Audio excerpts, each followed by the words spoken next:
Hello বন্ধুরা, এটা হচ্ছে 19 তারিখের ব্লগ। তো আবার একটা নতুন ব্লগ নিয়ে চলে এসেছি। তো এটা আমি যাচ্ছিলাম আমার মাসির মেয়ের বিয়েতে। তো এখন সকাল সকাল আমরা বেরিয়ে পড়েছি বাস ধরার জন্য। আমরা চলে যাচ্ছি ঝাড়খণ্ড আম্বা। তো সকাল সকাল বাসে উঠে পড়েছি, আর সেদিন সকাল সকাল খুব বৃষ্টি হচ্ছিল। তো এখনও দিদির সাথে খেলতে খেলতে যাচ্ছিল। আমি কুম্ভ থেকে এসেছিলাম 18 তারিখে বাড়ি।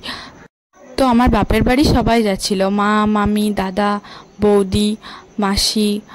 তো আমি বললাম না, এখানে যেতেই হবে, নাহলে মজা মিস করে যাব সবারই সাথে টাইম স্পেন্ড করার। তো চলেই গেছিলাম তার পরের দিনে সকাল সকাল বাসে উঠে।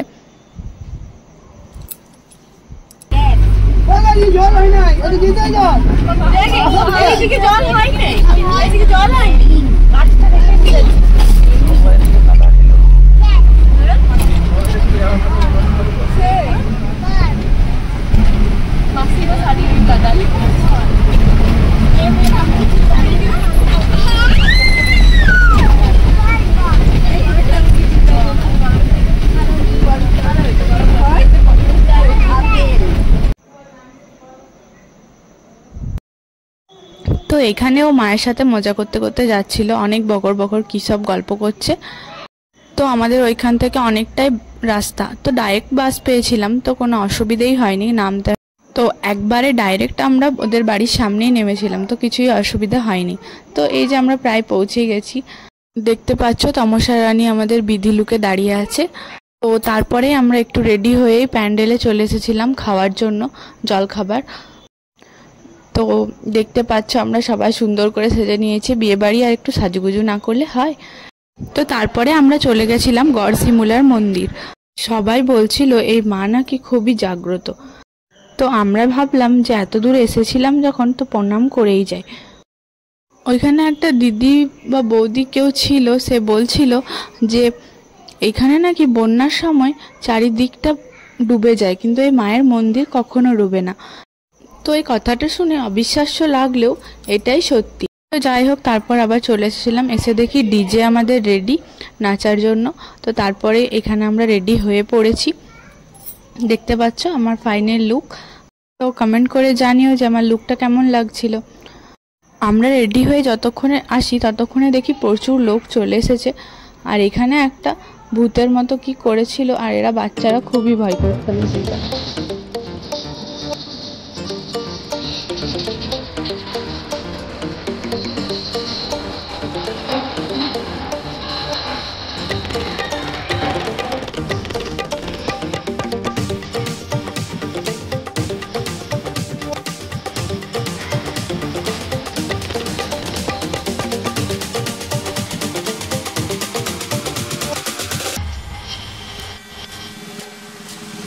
DJ Swami from Cholupalam.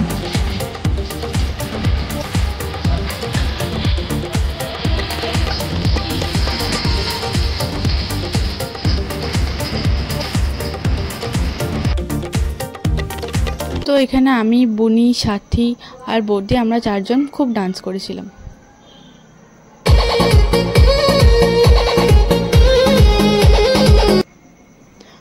তো দেখতে পাচ্ছ আমরা খুব এনজয় করছিলাম। তো তারপরে আমরা খাওয়া দাওয়াটা সেরে নিয়েছিলাম, যেহেতু বাচ্চাগুলো আমাদের সঙ্গে ছিল তো ওদেরকে তো জলদি খাওয়াতে হবে। জলদি বলতে অনেকটাই রাত হয়ে গেছিলো, প্রায় 10টা বাজে তখন।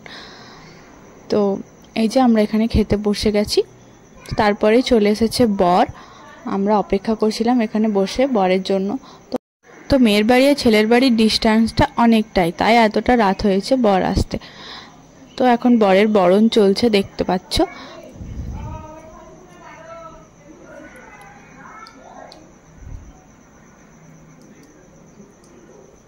তারপরে এখানে চলছিল বর পুজো। আমরা অনেকটাই রাত পর্যন্ত ছিলাম, যে মালা বদল, শুভদৃষ্টি এগুলো দেখে তারপরেই শুতে যাব।